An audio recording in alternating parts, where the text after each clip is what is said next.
Now will you fucking stop? Japanese. First of all, don't tell me what to do. Ding dong. Hello?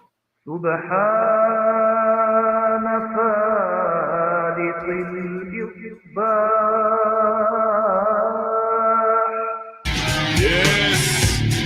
Ya Allah.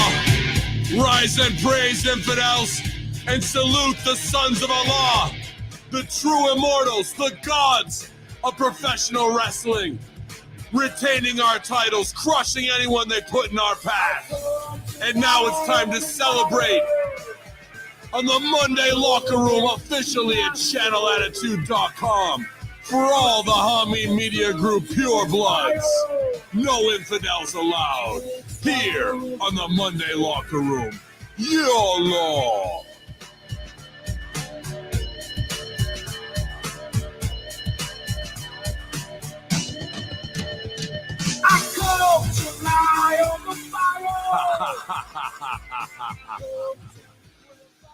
Yes, rise and praise, y'all. We're back in the house, man, and it was a great weekend, obviously, for the Sons of Allah, blessed by Muhammad, retaining our tag team championships. It was all too easy to crush these morons, and I'm back with the mastermind himself, the man who puts together all the hot black ops here, all the psyops. It's Attack of the Bald Heads with the Vet and Hacker Hameen. Good morning, Vet.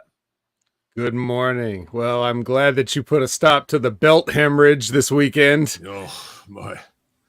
But you came away with the championship, so you may live. That's right. We got our shit in, no doubt.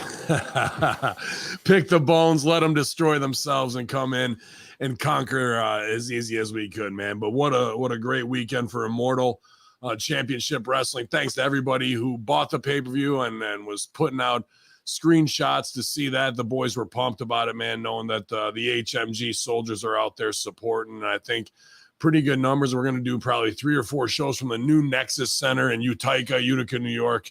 And it was just a really great arena and good house. I mean, it's a big arena to fill for an indie. So we were really happy with our turnout because it's been right on par with it seems like every show we're doing, we're going up about 40 to 50 people. And that's really great on the indies when you got about a baseline of 500. So, that hopefully the word keeps spreading, man, and that people will be there and we'll be hitting the thousands soon enough. That's our goal for the next one. And can't say enough about the HMG loyalty, whether it's in the Hameen Media, new Hameen Media group, and everybody sharing in there. And I knew people were watching because of that, and Bobo and a bunch of others. My man from Syracuse was in the house, and you want to talk about most loyal soldiers. First in the chat this morning, Frank's Pickle Barrel asked, bringing the whole tribe up as he has before, making us some pure blood HMG shirts, man, and the big fat heads that got over huge. We used them in our promo as well. So all that stuff is just remarkable, man. The connection we have here through channelattitude.com and HMG all the way back to WrestleZone days. So many loyal soldiers out here and making that trip and spending their money, their hard-earned money, man. And Frank's, obviously, no doubt he's been HMG Fan of the Year, Hammy Award, which I still have a half dozen, or not even half dozen, I have a dozen of them sitting here that I've never mailed out because I'm a big heater like that. And, just to have everybody there, man. And it put us right in front for merch. So I was on my Triumph the Insult Comic Dog shit the whole night and just blasting everyone, bro. Like some of the rudest shit I've ever said. And it felt great. It really did feel great to destroy people's whole chi as they came in with a smile on their face for a wrestling show, only to be berated and sent packing to go get some French fries and pizza. But Teddy Long was great. He was in the house. Enzo Amore in the house. Cheeseburger, first time I've been on a show with him. And Fandango, always consummate professional and great to have in the locker room too. And George Joel from AEW brings home the title, takes my former Middle Eastern championship off of Vince Valor. So a great nighter all the way around. And when the promoter listens to you about let's not do 9 matches and have 7 matches, opening Dark Battle Royal with some of my UWE students. So a huge opportunity for those guys to perform in a true arena in their probably second or third performance is a big thing, man. You know, there's a lot of pressure that comes with that to not stink or not look stupid. So usually you start out in the most small bar back rooms and that's where you cut your teeth. Yeah. So match 3 to be in an arena that seats 6,000 was pretty crazy, man. So can't say thank you enough, especially to the one man who I owe it to is Blaze Haram, man, doing his dives, doing his flips, putting it all on the line, suicide bomber style. And all we had to do was wait for those infidels to crush each other and come in and pick the bones. And that's what we did. So stretched them out, checked his dental work, put a smile on their face, and heels over strong, man. So yeah, he didn't want to give up at first. You had to pull yeah. You had to pull the old DMD on him, you know? I had to. I didn't even put the glove on this time. Yeah, man, it was all hands on deck. And usually things like that, when it's what could possibly go wrong 2 minutes before pay-per-view, you know what I mean? And we didn't really have too many of those issues, and nobody got stretchered out of the back off anything. We did have turnbuckle get stripped during the first dark there with the battle royal, or no, that was even when we were setting up. So I got to give a big shout out to Upstate Wrestling Entertainment owner Craig. He took off middle of, I'm talking the skies turned completely gray and black, massive thunder and lightning, tornado warnings. And I go, Craig, you got to go to the school 40 miles away, cut the turnbuckles and bring me back 2 tie rod turnbuckles. And him and the Wolfman got in the car, and as soon as they shut the door, everything went to shit. Hail, the rain you can't even see through because it's raining so hard, thunder and lightning.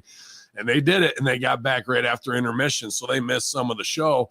But just to have that insurance policy, man, that was real big. So even guys not on the show were representing UWE and all that was they were right there in the foxholes fighting the good fight just to make sure in case anything went wrong. That's the last thing you want to do as an independent organization doing your first pay-per-view and have no bottom rope. Like prepare to get destroyed online, So it all came off. We didn't even really need them, but we had them, and those guys did great. And I know it was big to see for Craig that he's been working hard on Upstate Wrestling Entertainment as a brand itself in the training center. He's even expanding the training center, knocking down more walls, putting in a gym and working hard. But to see his logo up there on a big arena, you know what I mean? That's big for any business owner as a sponsor. So it was a big victory for everybody all the way around, and I can't wait to beat somebody else's face in that arena again next time on pay-per-view. So great job all, except for my opponents who were destroyed. Yes, of course. But they did a great job at getting destroyed. Yeah. Well, don't feel too bad because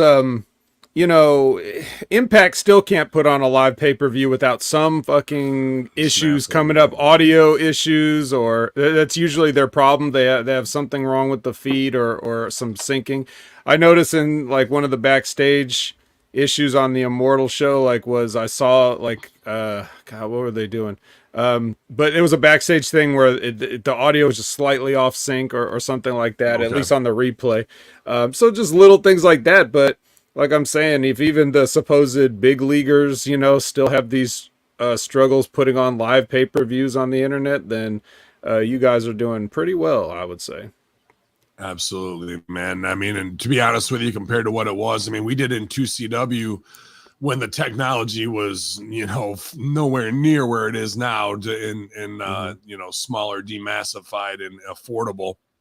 Just to kind of do, because that's what Josh does, is the fuck you to other companies, no matter who it is, was to do the F you to ROH, because they were acting like they were over nonstop, and where they have like 6 pay-per-views in a row where the feed dropped and all the tech difficulties, and that's why we did the iFree review just as the to the guys who claim that they're over, right? And we're using their dudes better, Steen and everybody else. And now in 2023 to have it, what would it cost us? I think, Josh, I don't even want to say. I'll just speculate. I want to say $40,000 on the pay-per-view. what you can get for $2,000 in tech does what 40 grand did years ago. And all the guys on the production team were right where they needed to be, not in the way shooting. I'd like to see, I haven't watched it, how it came off on camera, but knowing how you and I were trained to work for camera and the still shots I've seen sent out, seems like production was pretty well on their game. So I hope they caught all the high spots and I didn't have to beat down a cameraman, which I would have. I always am willing to do that. So from what I saw, it looked pretty good. Like it looked pretty good. I didn't sit and watch the whole thing start to finish, at least not yet. I may eventually, but it was very, it looked clean. Like the picture looked clean. It couldn't really complain. I've seen worse from I see these fucking Impact pay-per-views. Yeah. Come on, bro. I don't know why they can't get it right because, dude, Anthem is its own media company with all the They just don't want to spend any stuff. money, man. They just don't want to spend any money. They never have. They'll do enough to keep it afloat, but they won't put any real stuff into it. That was the same thing with Sinclair and Ring of Honor. They don't want to spend the money. Yeah, they want to have the money. It's not like Sinclair doesn't have all the money at their They have all the disposal money, to do. bro. Yeah. So it's that, but that's just how it is. It doesn't matter how rich you are. That won't stop you from pinching a penny. And that's never going to change because it's just wrestling and who cares about that. So whatever profit we turn is just like, a little extra cheese. But we're not going to put we're not going to build a better dairy. We're not going to buy the best cows. We're not going to breed anything for that little extra cheese. We're going to keep our money and hope you just give us a little. You're going to breed contempt because you didn't deliver. You're not going to get buys for the next one, Fool me once, shame on me. Fool me twice, read this book to elementary schoolers while the country's being destroyed. But yeah, man, Elite Video Productions coming in from down under this morning, and he says he doesn't have much trouble at all when he's doing it. And, these big companies who talk a big game. It seems like now, even with the Rodecaster Pro, Ding dong. Hello? that if you were to talk 10 years ago, this is a $6,000 to $10,000 piece of equipment. You can get one for $650 now. It's incredible of what you can do on, nothing's free, but on a shoestring budget. If you got it tested and you got, everything's going how you want to, you can pull it off. You know what I mean? And I think this is the new model going forward for independents. I think Mission Pro is doing the same thing. And really it's because of HMG, Soldiers, Russo brand, and, getting the word out there. Obviously Enzo and Fandango and Cheeseburger retweeting your stuff, and Teddy Long's going to help with buys from across the world. But it really is the loyalists of what we built here that are the foundation to watch that stuff, man. So, but yeah, I did run into some over guys in the locker room, and I told them to get the fuck out. I said, just get out of here. I don't want to hear any of your shit. We're going to get to that story as Johnny Publix is in the house as well with all the Stooge reports. So we'll lay it down with him, man. But thanks again for a great weekend, everybody. I've got some Monday locker room. I don't know if I should save it for the Friday locker room or I save it for Russo brand, but I went on a bit of an introspective journey yesterday afterwards, trying to relieve some stress, cap up, psilocybin chocolate, whatever you want to call it, chocolate. And some strange things happened, some very, very strange things yesterday that I kind of can't even wrap my head around. So coming off of the buzz of the show, but the stress of the cannabis week before. So a lot of people were also, it's been a huge week. I say that every week, but it just seems like how much is stacking up. You can't really imagine it until you're in the middle of it. And on Thursday, we went to Josh, 2CW, former owner Josh Jenneray, JD Love, and I drove 3 hours to Kingston, New York, though, in Ulster County, to this courthouse for a hearing because 4 veterans, and now corporate cannabis under some bullshit, moniker that's probably paying for their lawyers, sued the state of New York to stop the entire licensee program that is justice based called the CARD program. Okay, so that's backstory. And it was right out of a movie, dude. The courtroom looked like the one from My Cousin Vinny, all wood, like old school benches for everybody to sit on. And it was packed in there with probably 60 to 80 card holders, license holders to watch, the lawyers, the 4 veterans, about 5 lawyers, right? And 2 Utes. Yeah, 2 Utes were there. Points.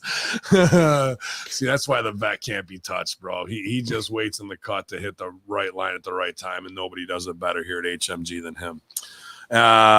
And to go through it in the beginning, the judge goes, this is he's a Supreme Court judge too for the state, right? And you could just tell highly intelligent human being. But you're dealing with civilians. I don't care if the lawyers and everybody else, there's 2 carny ass workers in the room seeing everything from a different perspective, right?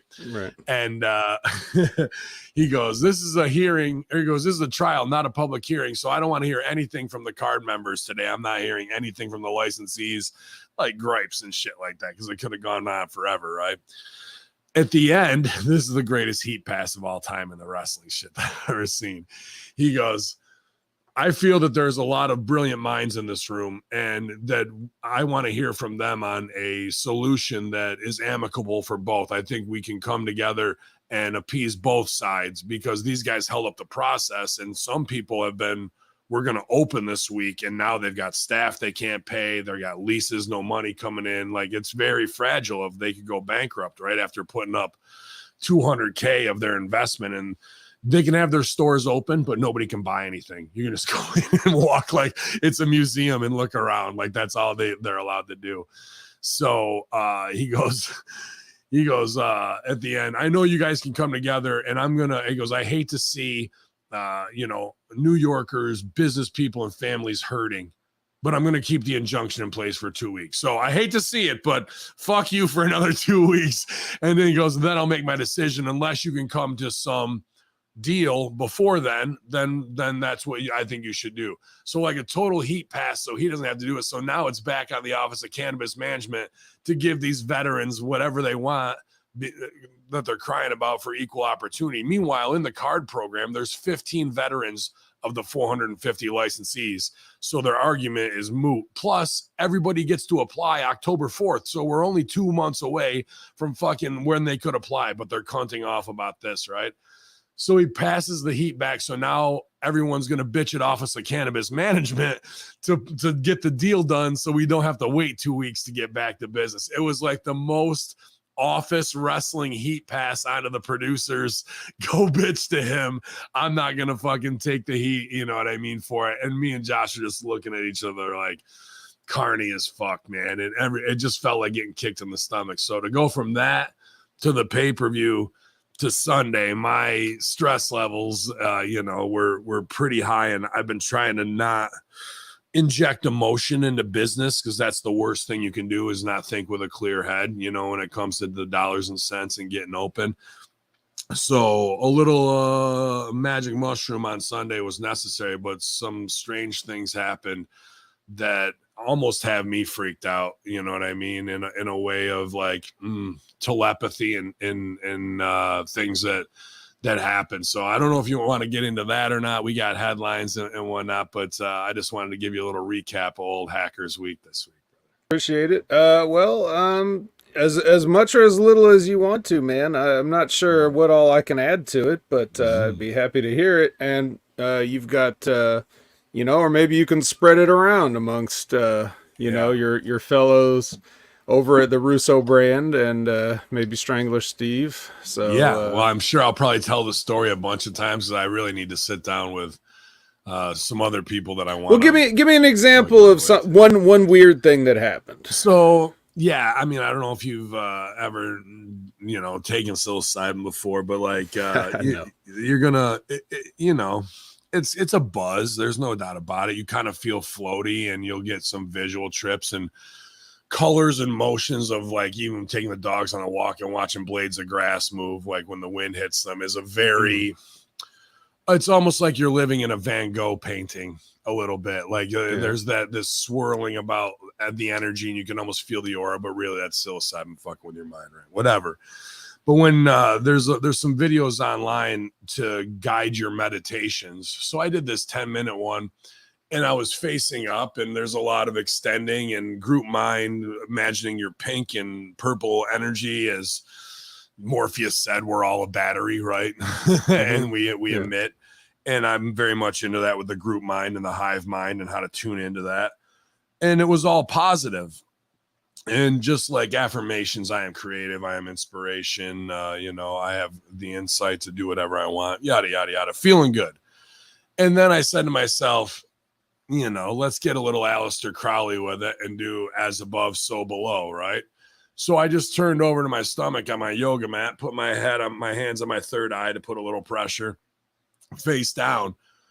And it wasn't long before I started having these, I don't say dark visions, but like it was really dark black background. And then like all these strange geometric triangle and trapezoid, like, this is going to sound fucking weird, like faces of robotic, like kind of like General Grievous, but not General Grievous, different and angular. And it kept morphing and changing and almost becoming insect like, but still biotronics of some type.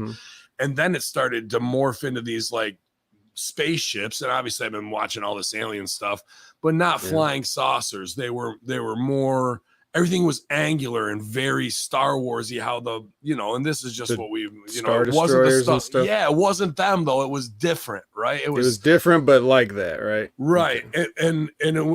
But in my mind, it was just black, a dark, like gunmetal gray on a black background with light bursts of blue light here or there, right? Okay. So you're tripping. That's fine. And everything's going on that way. And then I start to write things down and I just start taking crazy notes with like all this esoteric shit of like what you need to be in life and all that type of shit. Right. And that could be the ramblings of a madman, but just going through it and just letting it kind of flow through me. Right. And they say, can you connect with, and I'm thinking about multiverse. I wrote down this name after these quotes, Plesius Anubis. And that was the dark side one. And I wrote this other one called Aristma, about the voice being the soul, I guess. I don't know what the fuck that even meant at the time, but I wrote down, I'm seeing dark faces that look like General Grievous, black with blue light, ever changing and morphs into the design of ships and the foundation of ships. Okay.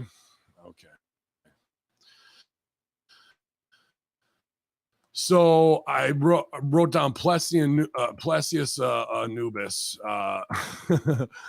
and I started looking that up, and I thought, well, Anubis I know, Plesius I don't know, and what is that word Plesius even means? It sounds Greek to me. It sounds Roman, right?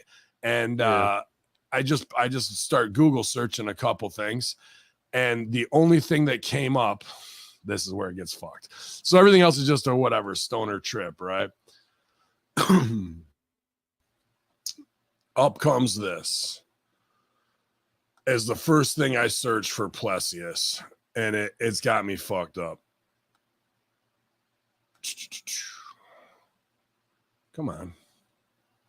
Why are you not showing it? Okay, that's going to drive me nuts. I don't know if you ever heard of this game or anybody out there, Warframe. Has anybody ever heard of this? And it's not anything I had ever heard of before, and here we are. So this is a card from that game, and it's fucking almost identical. If we could zoom in here on what this is to what I saw in my vision of the fucking General Grievous. I said it was like Grievous, but not. And then you can look this up of what the fuck I'm seeing. And I wrote this down before I looked up any of this stuff, bro.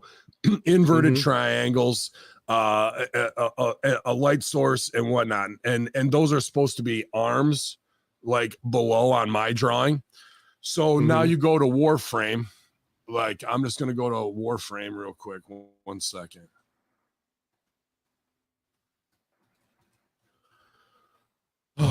I know this is fucked up, but Warframe, so a very go popular Warframe. free-to-play game that a lot of people are into because Yeah. it's free and those kind and of I don't know things. shit about it, right?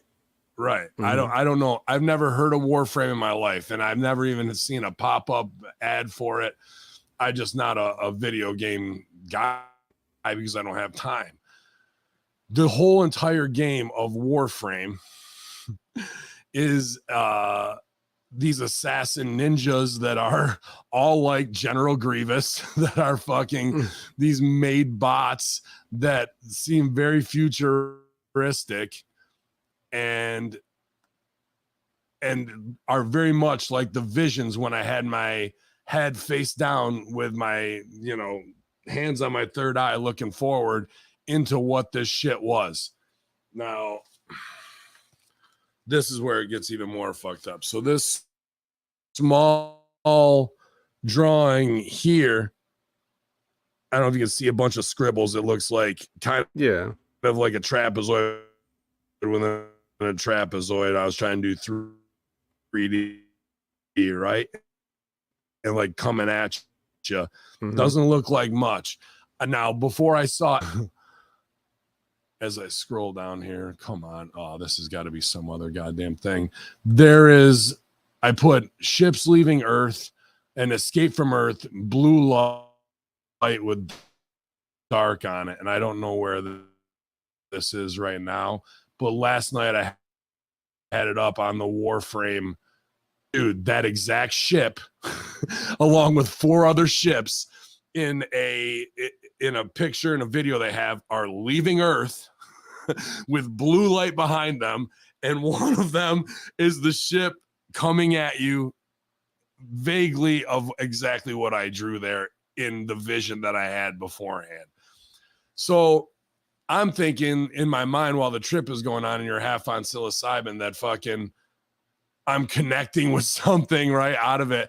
And then just to look up Plesius and to take me that and to take me to a video game that is the exact visions of what I had and those morphing faces. If you look at all of the digital ninja assassins that are robots in there, are all bug looking, are all angular, different faces, are all this thing. Yeah. I'm going, how the fuck am I thinking I'm having some connection with Anubis, the old world, this video game company, and I'm having visions of what they are putting out there of things I've never seen before. And this game's been out, I think since 2014. Start looking into the fucking company itself out of Toronto that they own 39% now after selling to China for like 140 million on their games, and that they've got proprietary technology. I'm going, are these motherfuckers a front for some psyop that can now put out marketing that you think that can be tapped into on an ethereal plane? Because there's no way, bro. I would be more lenient in the conspiracy side of it to like, I contacted aliens. Boy, aren't I special? And then within 10 minutes of research, I'm looking shit up and seeing visions from a video game that were just in my fucking mind completely, dude. So I'm in a strange place with it where it's like, I really don't think I connected to anything. And I do believe that these motherfuckers are putting out advertising that is subliminal and just in the 5G ethosphere that now I can tune my mind into to tap into, and they can put shit in your head, but you have to unlock yourself with some type of, help from nature. I'll say it that, dude. So the obvious answer would be that you did see this sometime in the past 10 years and you just filed it away under useless immediately because, you see so much stuff all the time just navigating through any sort of internet interface, whether it's your phone, your PC at home, right? Whether it's something in my subconscious that unlocks digital billboards, like all these things. And then, like you said, it got unlocked and then you saw the things. So I mean, that's the simple I have answer. No recollection of ever seeing anything to do with this game Warframe, looking at it, playing it, and those visions were coming to me, and I'm just there half in the bag, just writing, almost like it's coming through me, not of what I'm remembering, Well, dude. To be honest with you. let me hit you with a funny story to kind of make you feel a little bit better about it, Okay, because please. I don't. All right, I've been stone cold sober my entire life. Yeah. Okay, so I can't relate to that aspect of it.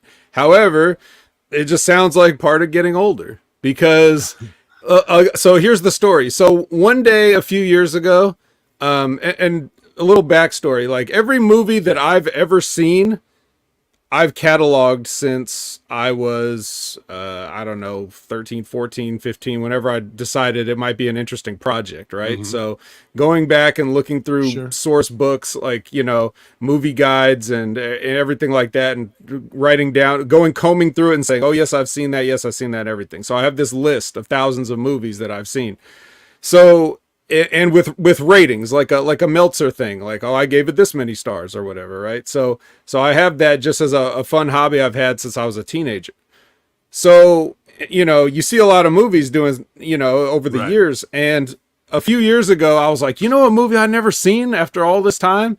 The Crying Game. You remember The Crying Game, a movie that was popular like 30 years ago because it had a, you know, well, you know, I'm not going to spoil it if you haven't, if you're the somehow don't know the twist, even if you haven't seen it, but everybody knows what the twist is. Yeah. Right. Back now then it it's was a just shocker, 2020. now it's not. Now it's Tuesday. Yeah.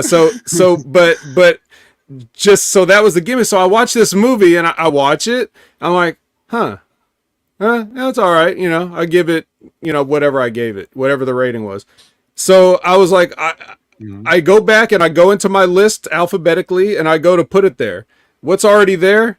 The Crying Game. What's the rating? The same rating I gave it whenever I saw it. So I had watched this entire movie, wrote it down, gave it a rating based on my opinion of it, and that had somehow just gotten deleted from my brain. I had no memory of watching it other than, you know, the twist that everybody knows.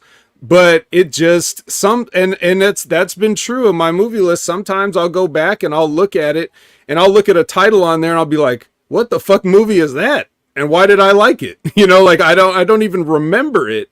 Yeah. I remember having watched it, but the catalog doesn't lie. I mean, I don't write it down if I haven't watched it. So I mean, it just happens where your brain will just be like, okay, out of here, and clean something out, just like you're cleaning out your desk, or, you know, taking out the trash or whatever. And it can very easily happen, but does it really go anywhere? Can it go anywhere? Or do you just keep it or do you didn't take out the trash, you just shoved the trash further back into the back of the closet, and then it takes something like, you know, a psychedelic drug to be like, oh yes, there is this bag of trash in here. Yeah. And my man, Charles Hammer Evans, getting esoteric with it this morning. He's saying, we have a third eye for a reason. And it was strange that when I put my hands on my third eye, that I would start having these visions while I was sending my energy down instead of up. It just, everything went dark and black and gray. And dude, just to write down those things and see, I mean, this is what I'm saying by and morphing in my mind, and to write down like that ship. So hopefully it comes up here. Here is that ship. Let's see as we stall out here. Great. Yeah, it's right. Running the video is choking your internet. Yeah. I'm sorry, but you can see the ship that, like, in the lower right corner, and dark black, ships leaving Earth, blue light burst. Now, I wrote that down 40 minutes before I ever got to this point, and I'm just sitting there half-ass freaking out. And I agree that is it something that was just simple and you know, in my subconscious that I had seen it, but there were so many different points where I think I would have remembered something had I played this game, looked through it. It's not really even, it's above where my gameplay ever was in 2014. So to see these things just and discover them just based on a couple word searches to send me that way had me really, really confounded yesterday of what is reality? Are we in the Matrix? What is this just being fed to me? You know what I mean? It was a strange trip, but here's why I did it at the end of the day, because when it comes to psilocybin, it really can set you in a right way for 2 weeks to a month of letting go of anger and emotion and toxicity and things like that. And I really wanted to have that because the week before, with all the cannabis stress, I was on a fucking not where I needed to go. Usually I can tune my psychopath game in, but it was getting the best of me of what I needed to let go of some anger. And I really do feel, recharged and alleviated, but I wasn't expecting to have that experience. So it definitely was a strange day yesterday, but I feel after a great performance this weekend, or as Vet will tell me off air, not so great performance, and not being in too much pain and hanging with HMG soldiers like Frank and his family, and getting to roll with my tag partner and seeing people really feel creatively fulfilled.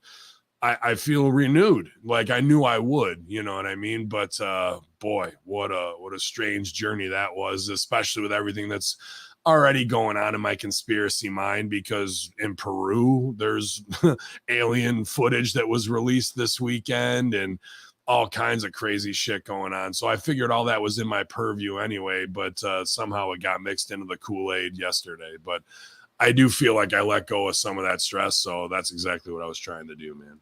That's the important thing.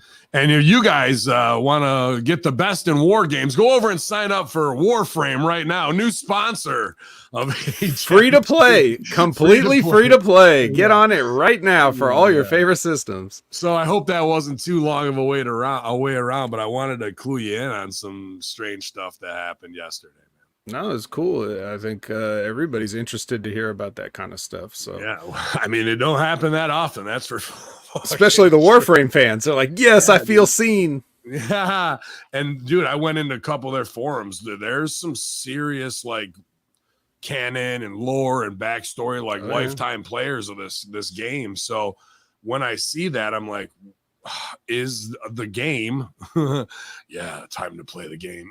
Is it made by the government? Is it to have, to get people used to biometric alien invasion in the upcoming war of what is going to be? But when I was writing, man, it felt flowing through me. Now, again, you're half in the bag on shrooms, so you can't really judge what the fuck, reality is at that point. But I didn't find anything for the name Aristma. A lot of it was my group mind and aura and consciousness training kicking in. So I knew that was already in me, but very interesting. Look forward to speaking to my brother about it and Vince and Stevie and a wide variety of others, because it was quite a consciousness happening. But then to go, you know what I really felt like? Drink your Ovaltine? Yeah. A crummy commercial? A crummy commercial? Oh, yes. Shit. that was exactly what I felt like was Ralphie with the fucking decoder pin. You took some shrooms to get enlightened and you only got fucking commercialized too by a fucking video game. That's what made me laugh about the whole thing. Mission complete.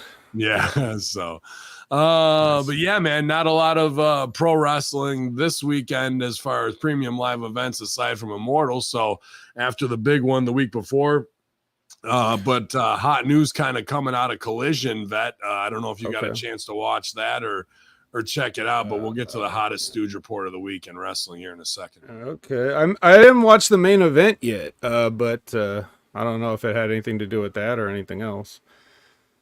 Yeah, I'm not sure what the main was or not. It was like it was like trios for the House of Black versus House of Punk.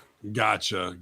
And I know he cut a promo at the end where he was half rib, and I listened to Solid Monster's take on it, but we still don't have the match that we should. Like, the match should be for Wembley, obviously Kenny and possibly the Bucks versus FTR and Punk. Instead, we're getting some stupid rehash of Punk and Samoa Joe, because we got to pay respect to the dead brand of ROH, because those matches were so important that nobody can fucking miss them, and we got to get our own shit in to mark out for ourselves.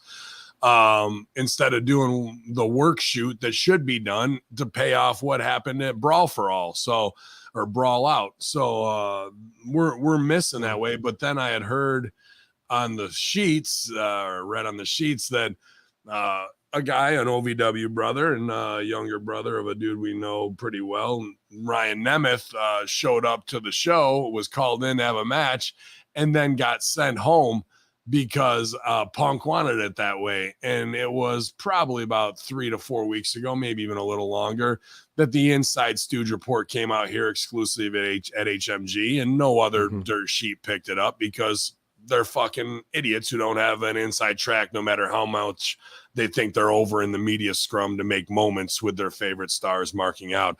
We get the real talk here because we're the boys. And word was that Punk was butthurt off of Ryan Nemeth putting out the smarmy tweet, softest guy in the ring or whatever, in the locker room in the ring, when Punk came back and was cutting his promo, which is a very Nemeth thing to do, where Ziggler, his older brother, is quick with the wit too, and would easily cut them down. And Ryan's a professional improviser too, and not that that's a hard line to do, but Ryan Nemeth isn't nearly as over in the pecking order as Punk is. And I guess Punk got in his face backstage, and Ryan was like, easy, you want to go outside and just talk about this? And Punk's like, you want to step outside? That's all you need to say to me. And to be honest with you, I'm not sure Ryan's shoot wrestling acumen compared to his brother, but if it was Dolph, Dolph would fucking knot up Punk in a matter of seconds to have him licking his own asshole, you know? So maybe Ryan could have done it too, but Ryan also knows, like, fuck, my spot could be fucked here, so I'm going to stay small, and leaves the locker room, and I don't think he gets diffused. It's just like, yeah, fuck that guy, you know, big league and shit. So it doesn't matter where it is, wherever Punk goes, he's going to cause these problems. They're going to big league guys that are under to fucking go, we're the most over, with FTR doing his Stooge report and doing politics on their podcast before they fucking cancel it because it's just too much on our emotions, don't you know? And so this is more holdover from that. Fly Ryan in just to fucking send him home and no, you're not welcome here on Collision because this is my show and I say what goes, and I'll have my whoever Stooge Carano is over there now have a coach tell him you're not needed after we flew you in the whole fucking way because Tony wanted you, but I'm going to big league. So here we are with a half-assed dirt sheet story telling that side of it, but knowing nothing about what the fuck happened in the locker room prior 4 or 5 weeks ago with that tweet. So you guys are getting it here first live. Ben Hameen YouTube channel, twitch.tv/Hameen Media. So super sticker it up, you son of a bitches. But you know, that's why the sheets are the sheets and run by fans and not the boys. But the saga continues. This behavior will not change until it comes corrected. And let somebody else go, softest guy in the room that Punk wouldn't dare walk up to, a Rusev, and go, you want to fucking go? You know, No, like, but it just is funny how it doesn't go down that way. no, but I guess there's a lot of information missing, even with the inside track that we have, because some of the stuff just doesn't add up. Like we're saying, you know, using the phraseology of causing these problems. Well, who tweeted what? Why? I don't know. I don't know why Ryan Nemeth would feel the need to even, like, what do you think you're getting over with that? You of all people should not be you should be saying, look, you're not going to get over on social media like that. That's not what social media is for. That's not going to get you anything but, you know, a little extra stress in your daily life. Is that it's not going to help you? It's very slight percentage chance, very slight, but is that with the brother connection, is that the mole to fucking tear down from the inside? So if you get fired, fuck it, you come back over to WWE, because I've heard well, am I my brother's keeper too? Because yeah. I don't understand, you know, that's not any excuse for your own behavior, even if, you know, somebody tell we tend to get very conspiratorial on some of these things, where we get one little one little inch and we run a mile with it on some of these things. But I've seen Dolph do that where we're watching monitors and he starts to rib on how rotten shit is. So is Orton. Seen him do it too. I'm like, holy fuck. Like, so I think that's just in the nature of the family of the beast to be like, it's phony wrestling. This guy thinks he's over. Sure. Fuck him. I'll tear him down a peg. Sure. It's in the nature, but is it right? For one, Orton's a made guy. Dolph is I mean, he's rich, but he's also a healthy scratch every week when he could be doing something. So like he's, ribs on them, but still like we're not seeing Dolph. So whatever.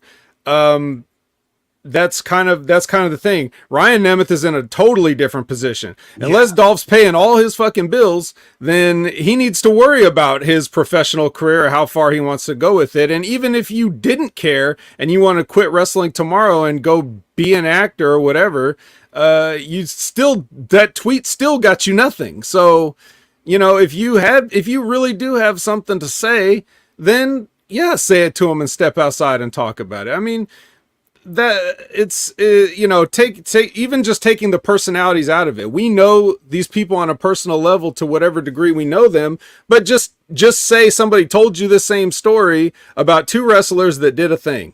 You would tell the guy that tweeted to shut the fuck up and shut the fuck up because you're not over. That's what you'd tell him.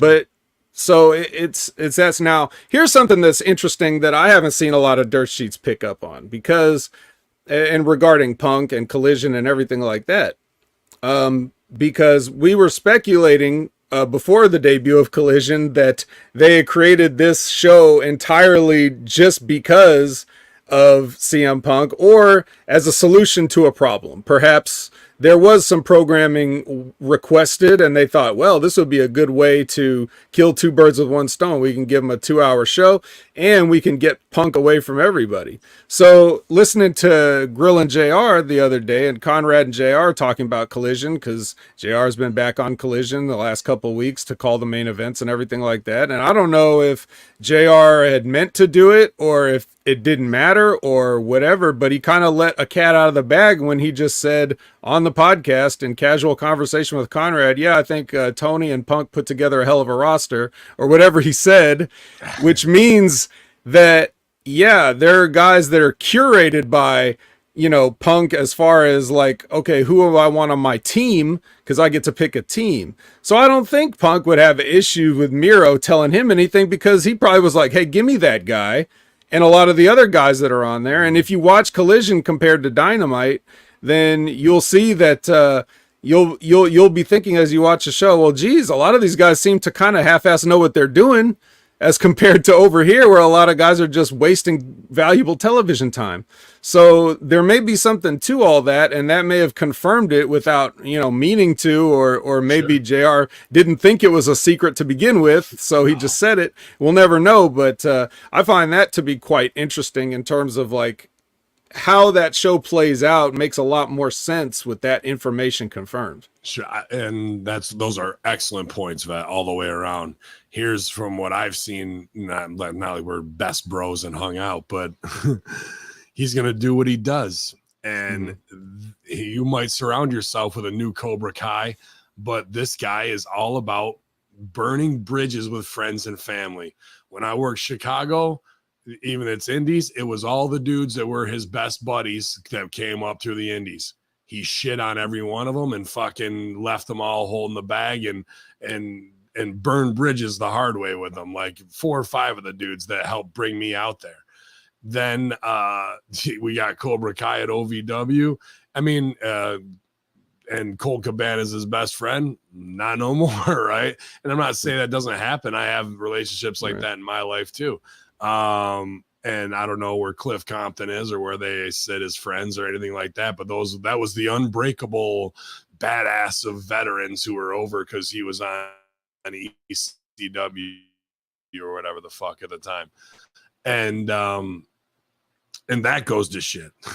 Then you come here and pull the same shit with the Bucks to cause a problem because we always got to have drama. Then you get your own show and a guy fucking they know that. I think this is why I'm like, here's the conspiracy, because you know he's gonna fucking go off. So poke the bear, let him go off and try and do something to bring him bad press, and he'll hang his own self. Now, I wouldn't do it if I was Nemeth, like you said, of options of being over. However, you can go buy both Ryan Nemeth's books, Heels, I believe, and How to Pick Up Girls in 20 Minutes or something on those lines, and check out his independent movie Heels as well. So, you know, the fact of what he's doing might not be best to get him on camera, but you know, it also doesn't play the game out the right way of silent heat, like bring you in to send you home.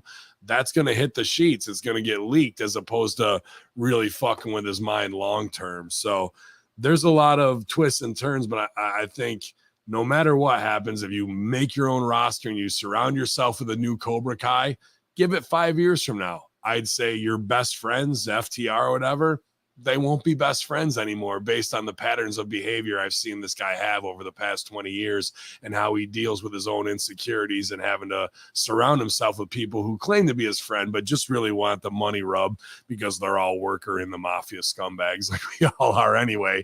And that fickleness will eventually overflow and everyone goes their separate ways. And now we've got new beef, and this guy's an asshole, and this guy does that, and you got a bank account with your mom or whatever the fuck, you know, like Mindy's Muffins 5,000. So interesting that way. And I'll be keeping my ear to the underground to get any new Stooge report in the fall out of that, because I'm sure there will be towing back and forth. But if I was going to do it now, I'd be the Bucks and the other guys, and I'd fucking probably have Nemeth go over on Orange Cassidy out of nowhere or something like that for the title, right? Just to F people back over. So, you know, that's everything's fine. More women's division's never been better. Top guys, they're leaders. Everybody respects them and how they operate.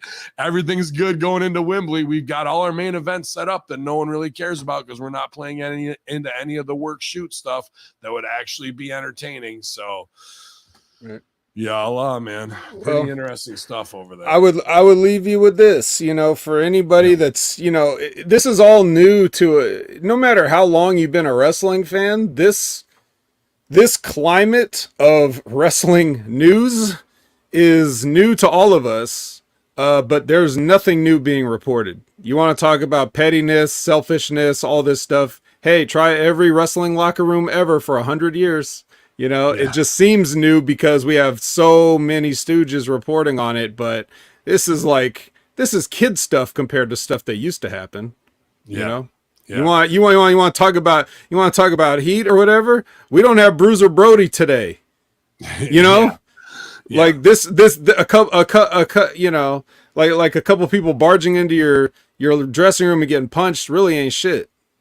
No, and more people probably do need to get punched, to be honest with you, to get their shit together.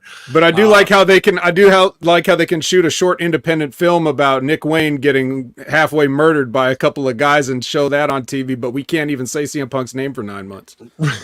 And then the next week we have no follow up after doing a murder. It's just guys standing in a ring saying stupid tropes until Darby runs in. Like, you had them, you lost them. You didn't follow up anyway the right way. You know, they just can't string 2 weeks together.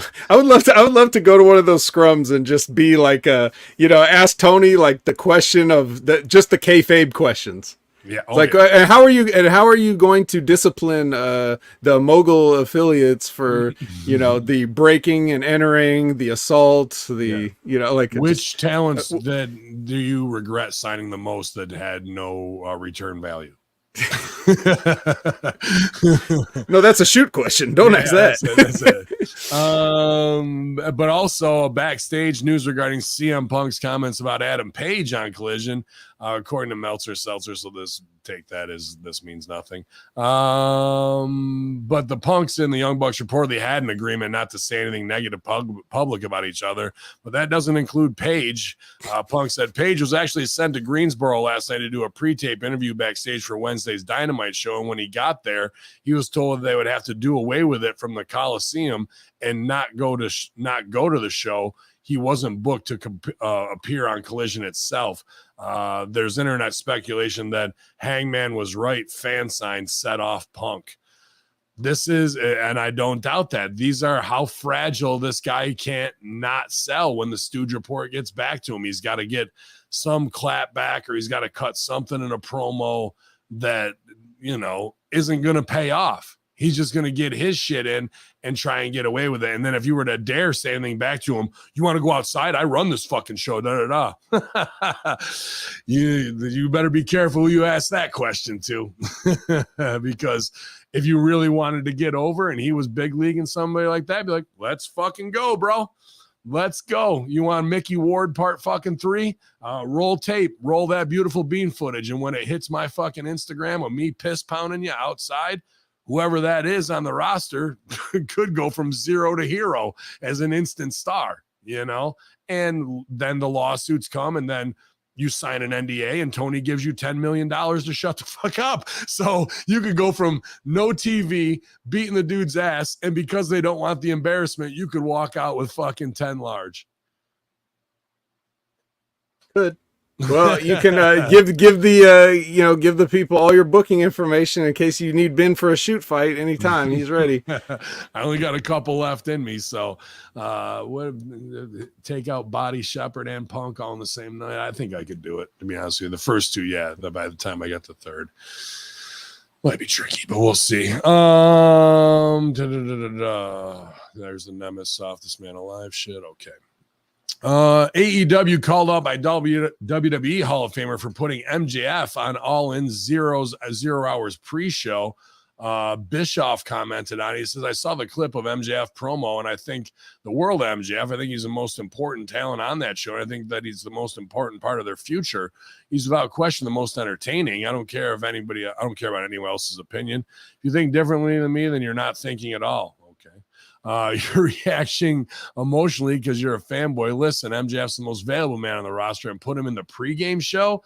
That's the silliest damn thing I've ever heard. Whoever came up with that idea should be beat. Inflict some discomfort, if you will. Don't let them communicate for at least a month. I agree with Bischoff fully here.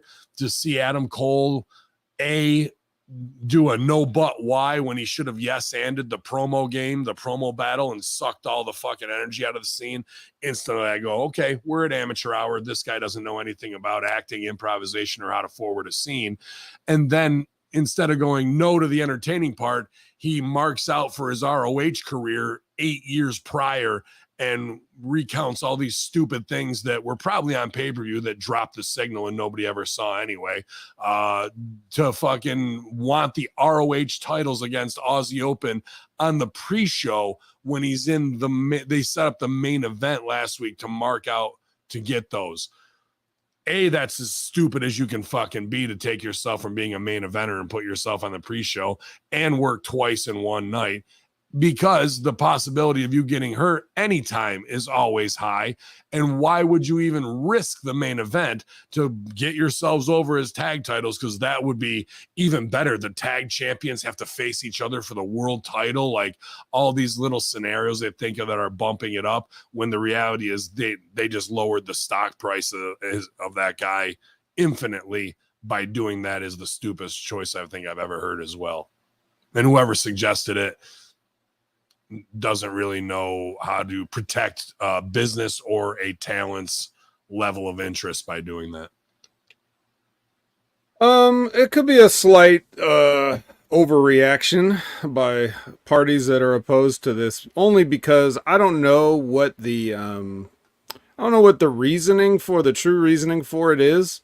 All the stuff you laid out was the creative. You know, I know that Ben was phrasing it in the form of these guys came up with it all themselves on the spot, but this isn't Right. real life. This was laid out for them to say and do. Why it was, I'm not sure. Where you can do it is if you get people to tune in to watch 0 Hour to hopefully hook them for the international buys and domestic buys that you want. That's the reason why you're doing it, because everybody's seems to forget that this is going to be like pay-per-view is an extremely important part of AEW's business model. They're doing traditional pay-per-view. As of right now, WWE's not. They got the Peacock deal, and when when that expires, then they will have to revisit that, and see what Endeavor is going to want to do, and it probably will go back to traditional. So enjoy it while you get it. But for AEW, they're counting on people to spend 50, 60, 70, whatever it is. And the next week, they got another one the following week, all in, all out. They got that. 50 and 50, right? So the whole reason that you have pre-shows in the first place is to give those. It's like virtual walk-up. You maybe watch that because it's free, and then you're like, I don't know if I want to buy it. And then if you see something cool and you see a couple packages that get you interested, then you're like, oh, I think this would be worth it. I mean, that is the traditional model. That is the hope. If you see these guys they have a match schedule for Ring of Honor tag team titles. You could do anything you want in that match because you've got a chance to run an angle for your main event of the show later. So it doesn't have to be like, oh, we're just going to go do a full balls to the wall tag match. I'm afraid that's what they're going to do. But you don't have to do that. You just set up the angle in the pre-show to get people to buy the full show so they can see the main event later. So if you're saying, hey, we just want these guys to work twice in one night, not a great idea. If you're trying to hook people and you really think that MJF is the biggest star in your company, the champion, and the most important part, and in the creative that you laid out, he's saying, I don't really want to do this at fucking all, but because it's you, my friend, I will go along with it. That's the story they're telling. Okay, now That's it makes the stupidest thing because if my tag partner was going, hey, if Blaze goes, we're in the tag title main event, but you want to go work these under guys on the pre-show? I go, what are you, fucking stupid? Well, yeah, in a real sense, yes, but in a professional wrestling sense, this is like about 156 on the list of dumbest ideas that AEW has. So I'm not going to go there with that. It's just that you're trying to set up people to purchase your show for cash money. So that is why you put your star on there. And then if they run an angle and don't do a full match, then that's a good idea. If they just do a full match, here's the problem. Like you said, risk of injury is high. And let me tell you something, brother. I don't want to get in the ring with Aussie Open. Those fucking guys are dangerous. They don't give a fuck about you or how to properly do a lot. I can imagine calling a match with them in the back and then being say, oh yes, and then we'll hit you with the top rope double power bomb, and then we'll get you with the suit. Like those. If you've ever seen those guys' matches, they're not even a tag team. They're just two guys that run single spots repeatedly and bury the referee in every match they do, and everything they do looks like it fucking hurts, and they hurt themselves. Mark Davis just coming back from a fucking injury where he fucking hurt himself being stupid. So these are not the guys. So like I said, if they run an angle somehow, like where MJF maybe leaves Adam Cole at the altar, and they hit a quick finish on him, and then it's like, oh shit, now you got some intrigue. So they got to do something like that. That's my thing. But it's not like MJF going, bro, I got us a warm-up match, so we'll be good and ready to tear the house down. This is Adam Cole going, I want those titles. So I would let him fucking beat the shit out of Adam Cole, and MJF's like, hey buddy, I want to tag. Oh, too bad they hit you. That's a good idea. So many things you can do to make it interesting, but I don't think just setting it up, I don't think booking it is bad. I don't think so. I don't know. It seemed like the dumbest thing ever, and especially when MJF was like setting up the promo battle, and like you said, it's all engineered beforehand, but just to see somebody who doesn't even understand yes and in the middle of the scene when they should have said yes and the most to heighten and explore, they go, no, but why? Your idea sucks. My idea is better. Now we're going this way. Stop the flow of this promo completely. I'm going, fuck. Well, I always said that. I always said that Adam Cole only had the one thing, and I think he's overrated at that. So of course he's not going to be able to improvise a good promo, But yeah, that and just for the record, that and the dodgeball thing from last week are the worst things I've ever seen MJF involved in. And that includes the dinner debonair with Jericho and even the previous stuff from him and Adam Cole. This is absolutely tanking. This is tanking MJF completely, this whole thing.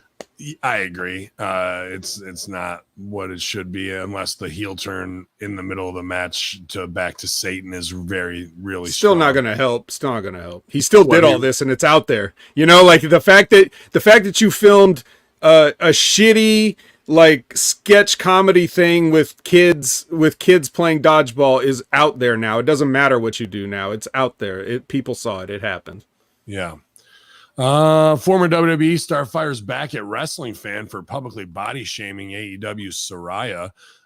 She was shamed by a wrestling fan on Twitter X for being fat. What?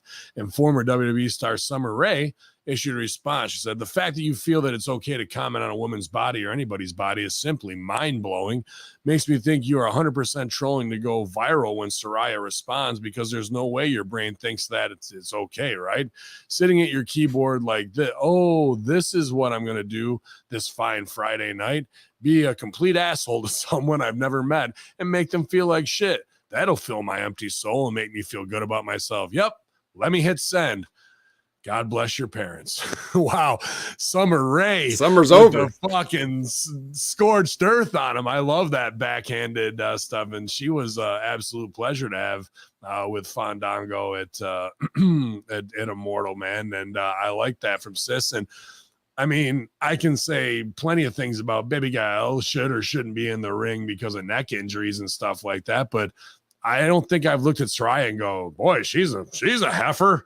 She's got midriff showing and gimmicks out and every other goddamn thing, tight ass leather pants on. So I don't know how that person likes her. I only date anorexic skeletons. No muscle tone for me. Obviously, nobody's going to doubt that Saraya's, a Hot Topics hottie. So that's weird. But I do like Summer Rae's fucking backhanded cut your legs out from under you. That left no room for anybody to come back on, and somebody else who I'll put over is looking incredible, man. Nia Jax, fucking hey, dude.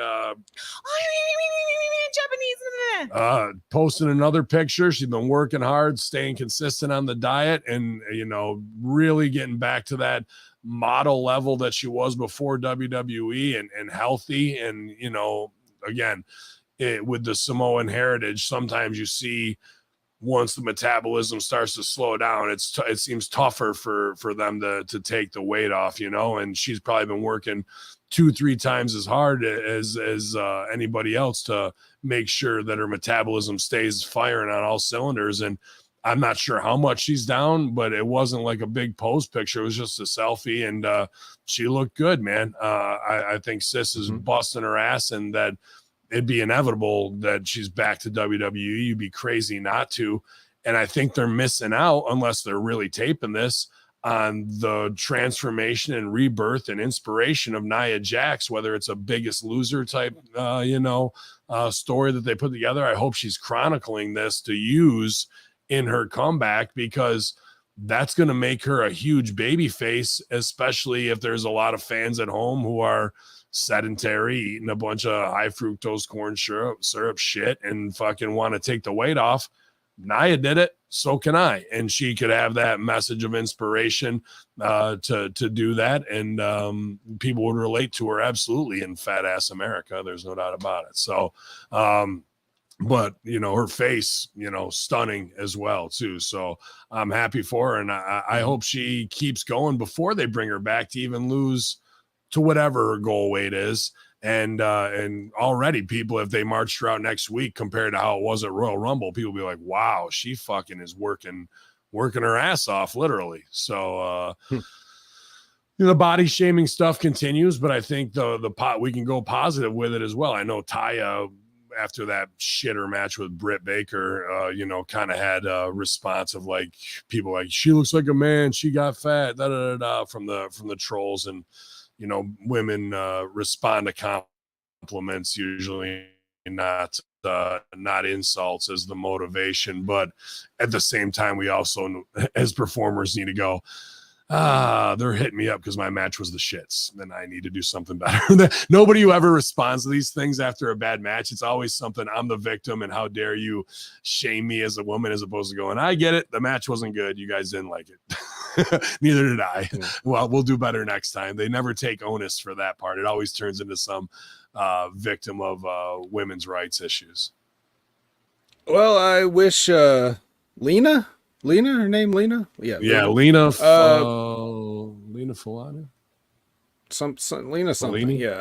Yeah. I wish her all the best. I think it's Lena. I think that's what. That's it. I knew it when I heard it. Yeah, but I wish her all the best in her health journey. You know, like I'm always an advocate for everybody being as healthy as they possibly can. And so I for her sake, I want to see her continue on this path. However, for everybody else's health and safety, I hope she stays the fuck out of professional wrestling. Well, I mean, I'm sure Lana would agree with that, but I think perhaps she could be a manager of some kind as long as she doesn't touch anyone. If she's working and she can do what she needs to do, she could come back as the Kane for Rhea Ripley.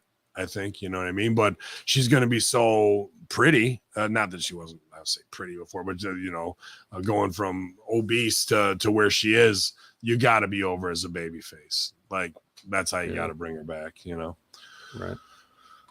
She's not, but they'll probably try and make her the big Van Vader.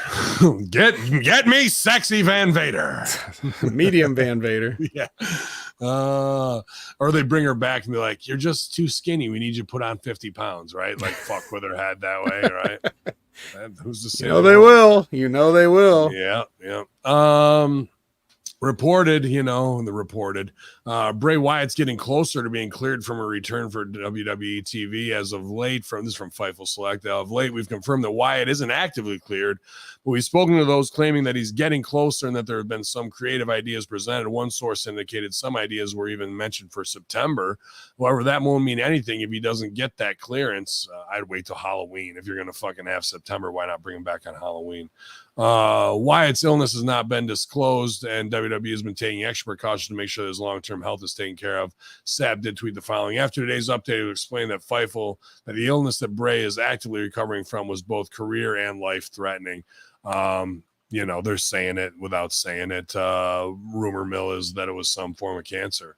That could be just rumor mill or not, but when it's like, we can't say, but we're going to say this instead, and regardless if it's life-threatening cancer or not, that's serious biz, and to be like, he'll be back by September. His chemo ends at the end of August. We expect to have him back by 9/11. It'll be a good time for everybody. No, man, I hope that he's doing what he needs to do to take care of his health. And, obviously top guys here in cancer with Roman and leukemia and all that shit. It can strike anybody, and everybody's families, suffered from it one way or another. Absolutely. So I don't know. I mean, that's far more important for him and his family, for him to live, obviously, than any stupid fucking wrestling creative character. But I hope they don't come back with the Uncle Howdy stuff. I mean, I don't even know really how you do it. I've heard talks of a return to the Wyatt family, you know what I mean, to try and do it that way. But without Brody Lee or anything along those lines, it's interesting. But the Uncle Howdy stuff was dead in the water before he even fucking left TV. It was just a huge pile of shit what they were trying to do by bringing in the Hollywood horror writer and then do it live in the arena as opposed to doing it all pre-taped and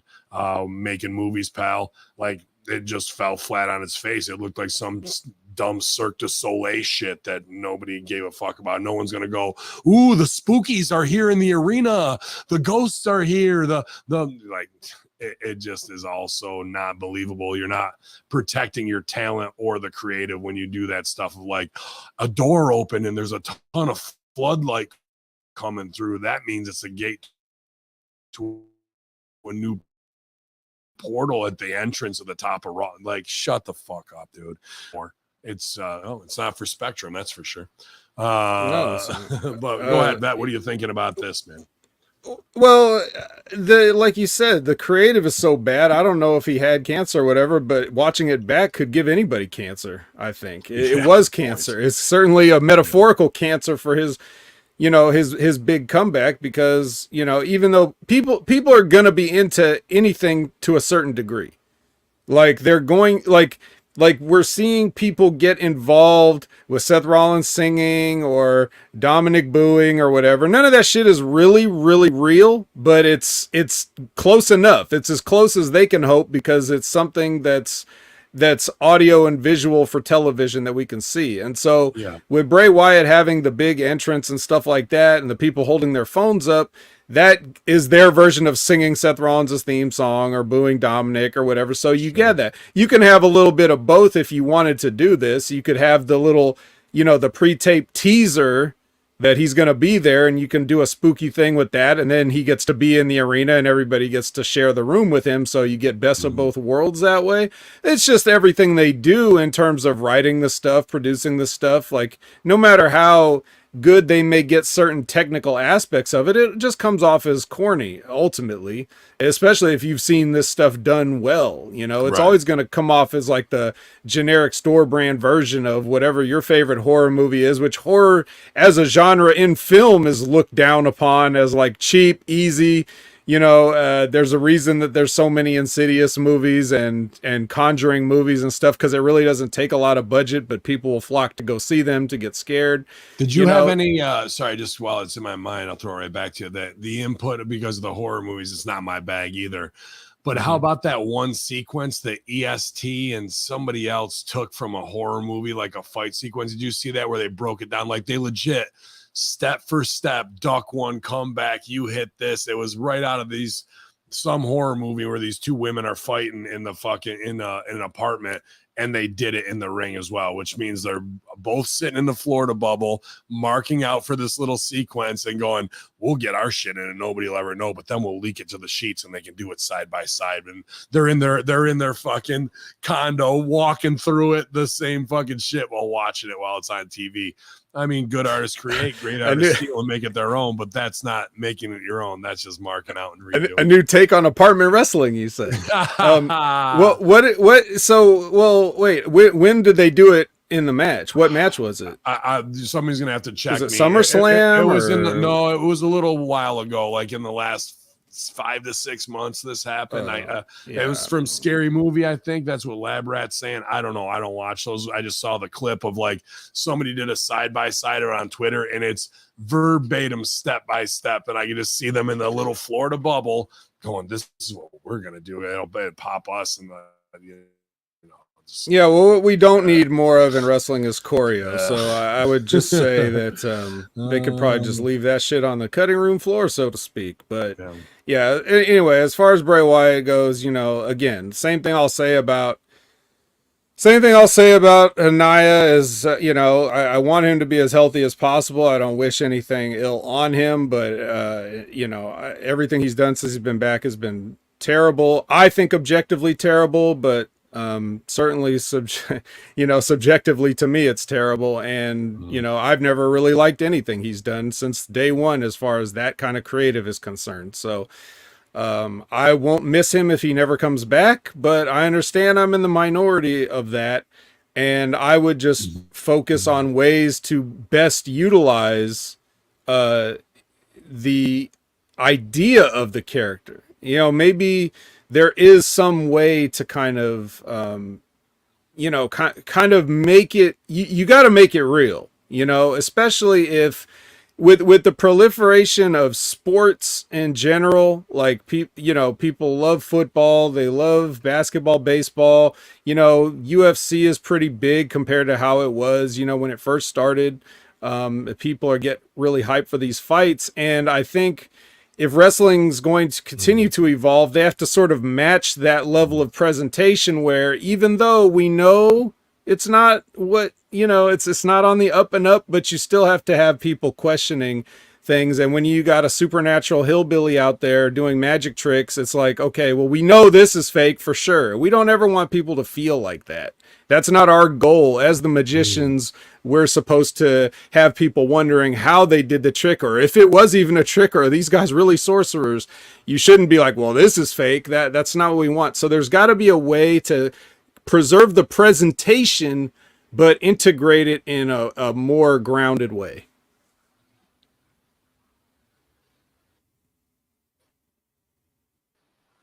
I like that. Absolutely. That I was just spitballing in my own mind of, to protect him, how to everybody into Bray Wyatt, you know, like, how do you, if he's got the cancer gimmick or whatever it is, how do we take the essence of Bray much like Joker brand products, right? Like, and all of a sudden you get Smilex. a little bray. Right. You get a little bray on you, and you become part of that, or it's triggered by something. Well, they did that. It was called Alexa Bliss. Yeah, right. But she was in the gimmick with him. Let's say it's not that you join the Wyatt family, but he can have influence on you based on you ingest something, you smell a scent you don't even know.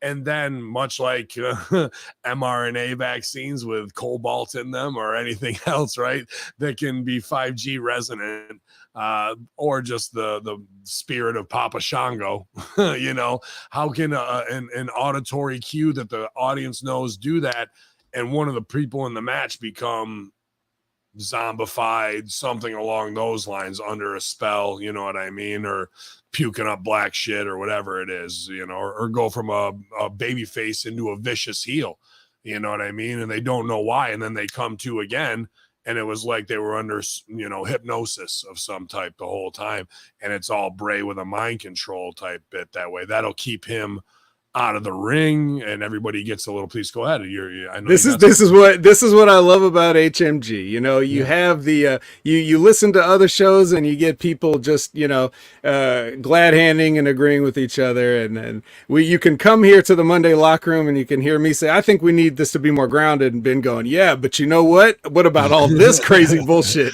So you know, we don't have to think the same, but that's what makes it interesting, right? Oh, I love what you're saying too. Absolutely to that. And I'm just trying to protect the talent, get max value, incorporate as many players as possible, find the game, play the game out. After it's established, how do we use that at the highest levels after the audience is conditioned? Because then you never know who might go into a Bray Wyatt trance. How did he get to them? How did something happen? I saw him just take a drink earlier. I thought it was innocuous, but the reality is now he's Santa Clarita Diet, and there's a fucking bug inside of him, and now he has to eat people, right? Like, that's quite a switch for LA Knight to go. Yeah, we'll work cannibalism into LA Knight, because that's what his gimmick is missing. That'll get him. Where is that on his calendar, his push calendar? Like, is that in month 3 where he starts eating the people, or Thanksgiving? The story. Thanksgiving. I got it. Yet to be told. I haven't watched it yet, but I heard the boys in the locker room talking about it. The Marty Jannetty responds to the claim that he's a murderer following Dark Side of the Ring episode premiere. Jannetty's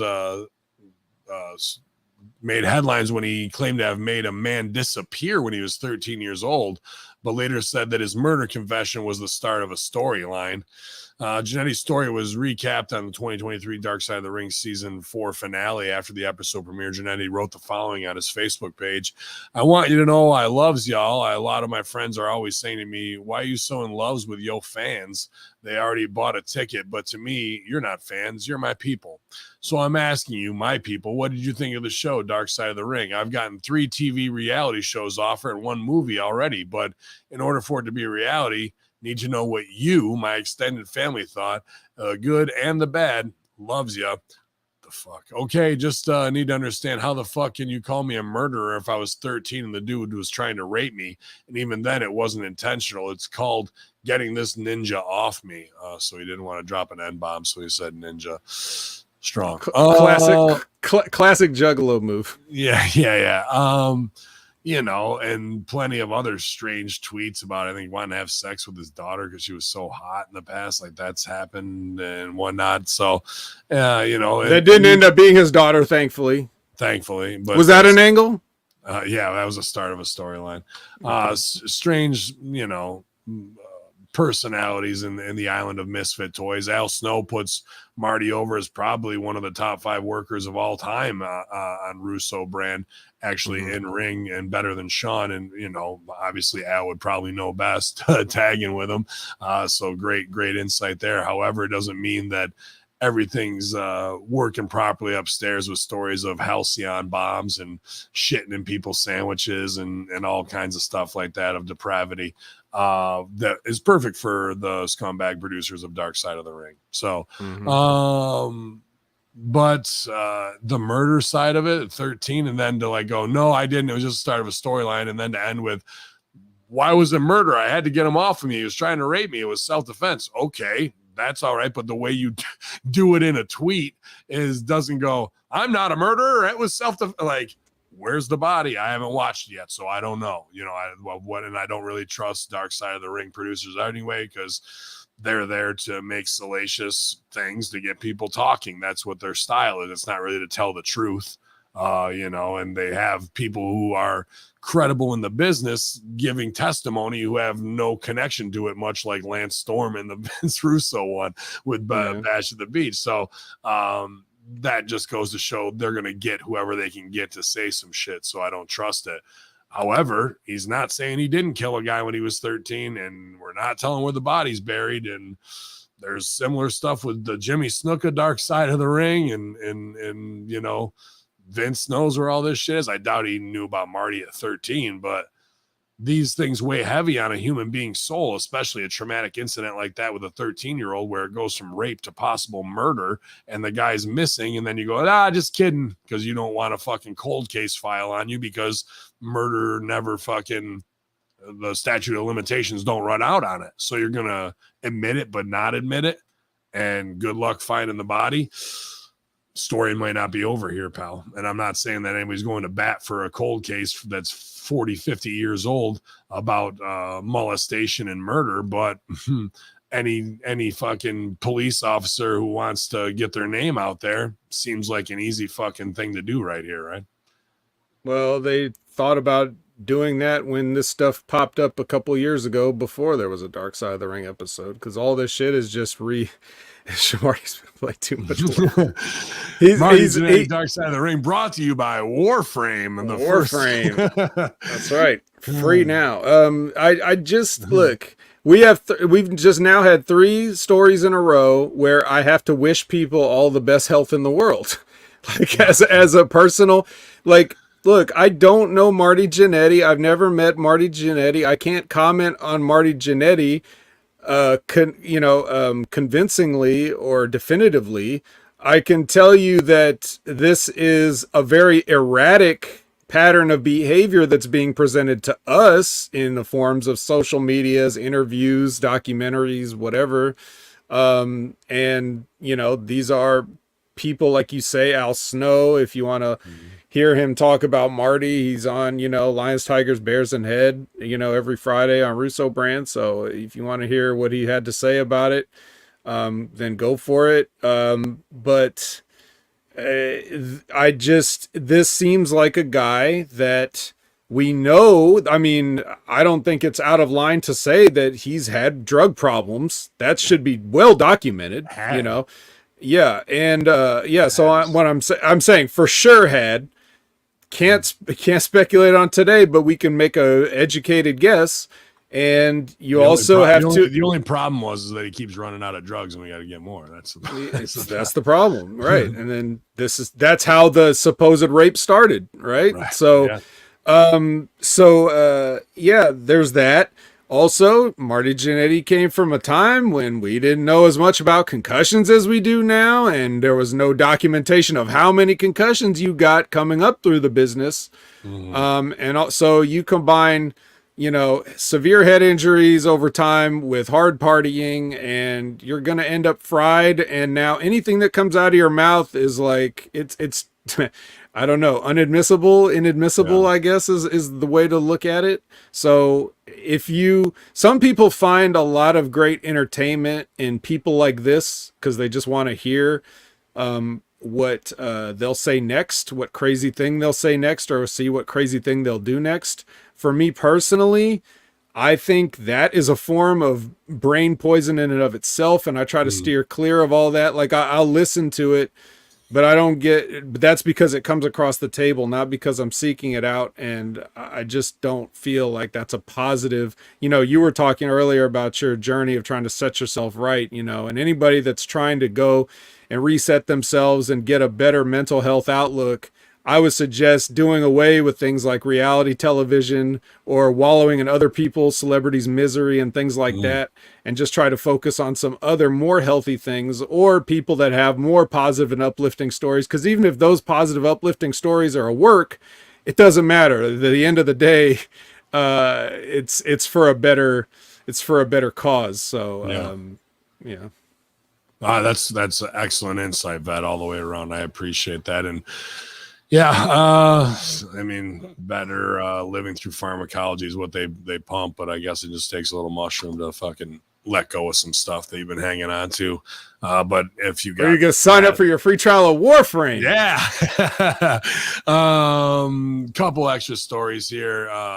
Conan puts over that and on our injury report too, that Vikingo's the most underutilized, one of the most underutilized stars in AEW. They just got to get him in a storyline. His high flying is incredible and the best in the business today. Just get him a manager and, start putting him out there. Maybe Don Callis is the guy to be a mouthpiece for him, or Conan, depending on how, much he wants to do on camera. But as busy as he is with K100 and AAA. But sad follow-up to that is, I don't know if you saw the footage after Triple Mania this weekend with a number of high-profile matches on the card in the semi-main event. El Hijo de Vikingo successfully defended his AAA Mega Championship in a four-way against Speedball Mike Bailey, Daga, and Jack Cartwheel. I'm not sure who Jack Cartwheel is. That's I got to learn. Unfortunately, however, it appears that Vikingo collapsed backstage following his match. Backstage footage has been shared on social media. The 26-year-old being loaded onto a stretcher by medical personnel. A translated caption noted that Vikingo was not feeling well after his match before collapsing to the floor. No other update on his health has been made as available of this writing, and somebody did do a third-person taping of it, and it doesn't seem like it worked the way they stretchered him out, which, if it is, it's serious, but I don't know why you would do that after having him go over just to collapse, and then everybody in the peanut gallery is like, is he vaccinated? Or the fact that he's doing 630 flips and smacking the back of his head off the fucking edge of the ring apron probably has more to do it. You know what I mean? And just that insane luchador, high flying kamikaze style at 26 years old, and you're collapsing and falling out backstage. Definitely feels like a concussion that was kayfabed, and all of a sudden your body's just shutting down from it. You know what I mean? So definitely wishing him the best there, because that situations like that, somebody can just fall out right there. Like, forgive me, it was the guy on the Buffalo Bills. Was it Hamlin? Was that his last name? But like to fall out, and they had to stretch him out, like, and they cut away, and like the guy's dead, and then they bring him back, and after I think like 6-7 minutes of being out, and that's a terrifying thing, not just for the people involved, the whole locker room of like, fuck that. That's how fast life can leave your body and be fleeting, So no real follow-up of where he is now, but obviously I think if it was super serious of like ICU and he was, on death's door, we'd be hearing about it. But that footage is pretty like sobering of the reality of that. It's a work, brother. When that adrenaline is thumping and you're in control of the crowd and you're on your power game and you're letting it all flow through you, man. And then when you come back down, that adrenaline leaving you is enough for your body to go off switch, goodbye, right? Like, you don't even feel how hurt you are. No, at the time. Nope, not at all. And maybe I think that could be a big part of it too, man. My buddy Hooch, who passed away on July 4th, 11 years ago, when he ran over to save his daughter, that adrenaline was pumping so much. And then when he came back and just sat down, now he was not the shape Vikingo is. Hooch was not the high flyer Vikingo is. and just sat down under a tree, half heart attack, passed away. They revived him, brought him back. He goes, where am I? What happened? Like, dude, you died for like 2 minutes. Oh, closes his eyes, dies again, and doesn't wake up.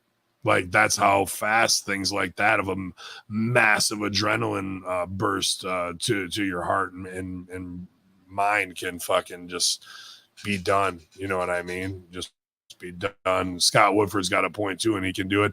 Dehydration. If you definitely don't have right electrolytes flowing through you, your body will hit that off switch as well. So hope everything works out with them and for AAA. And if you probably not going to have the push going forward right now and shouldn't in AEW if this type of things happen and you want to get right and get checked out for sure. Yeah. All right. We'll make it 4 stories in a row where we wish somebody. That's what I'm saying, man. Like, yeah, and AEW can do without Vikingo for a while. They've got plenty of guys that have that, you know, that are the same basic presentation of a luchador that is, you know, trying to make a name for themselves. So we'll just have to take one off the books for a little while until he's ready to come back, and then, you know, go from there. But hopefully everything's all right. Not really much to add there. Yeah, couldn't possibly. It could be any of those things that you laid out. Could have been a cause. Could have been combinations of causes. You know, we don't know. Still could have been a work. Although I don't see where the money is in it. In Mexico, it could be 111 degrees that day. Fucking, you know, heat stroke, any of that stuff. Our final story of the day, this was interesting because I know you're one of our resident New Japan experts. Right. Japanese. Along with Michael Jargo. But Asuka says Stardom is an organization that was created to defeat me. WWE star Asuka has hit out at Japanese women promotion Stardom over a series of tweets where she stated that the promotion was created to defeat and destroy her. The WWE SmackDown star launched a scathing attack on Stardom on Twitter, citing that a former editor-in-chief of Pro Wrestling Weekly has revealed in the past that the promotion disliked her. She said Stardom, of course, there's some stupid pop-up, is an organization created to personally destroy me, but they failed to defeat me. I don't know what happened to them because I came to America, said the former WWE Women's Champ. She sounded off that not just Stardom, but also highlighted how the Japanese media was unfair towards her during her time in Japan. Asuka says the Japanese media tried to bring her down and she had to fight them all by herself. She takes credit. The Japanese star also credited the likes of Triple H, Charlotte Flair, and Becky Lynch for being by her side, calling them her comrade in arms. She's concluded that saying the attacks on her were made before she moved to the U.S. and that Stardom is now a different organization, but she expressed concern for the two promo stars, Sayuri and Mina Shirakawa. Mm-hmm. Yeah, man, and I've been watching. I'm a mark for the Kana-chan channel because no matter how crazy, and nobody's ready for Asuka and Baka and everything is. She's so reserved, so ASMR, and just wants to play her video games and eat delicious food. That's oishi. That means delicious in Japanese. It does. And I enjoy that. And now she's building this huge 3-story house for herself that's an arcade.